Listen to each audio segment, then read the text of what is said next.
Si Sergey Bin, oy grabe kung magpasaya. Sa bawat joke niya nabubura ang problema. Tawa dito, tawa doon, solid ang barkada. Pag si Sergey Bin ang kasama, walang bad trip, lahat sumasaya.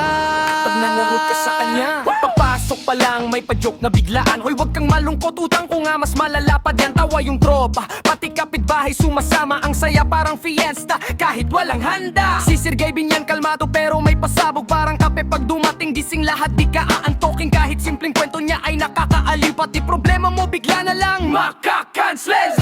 Sergey Bin, good vibes machine. Sa trip at kwentuhan, ikaw ang MVP namin. Oh, kahit anong araw, kahit anong laban, basta kasama ka, sigurado ang tawanan.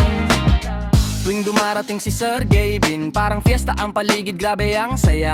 Kahit bad trip na nawawala bigla, sa isang hirit niya, bumdawa ka na talaga. Kwela kong kumilos, kwela kong magsalita, parang natural comedian, kahit hindi niya sinasadya. Kaya naman sa tropa, isang sigaw. Uy, saan na si Sergey Bin? Walang vibes pag wala ka.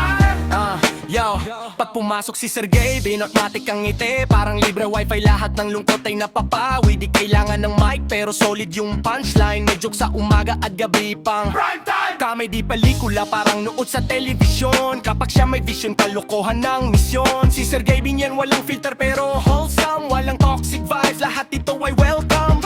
Tropa na fun size, kapag tumawa oversize, kahit bad day mo biglang nagiging paradise. Set up sa kalokohan, siya lagi ang nauna. Kelsey Allen at Kalo kontra sa kalaban ng bida. Kapag tagumpay ang plan, sumasaya ang mga fans. Master of brag, baka Sergey Bin yan. Kaya kung ikaw malungkot, nuhod ka sa vlog nila, sigurado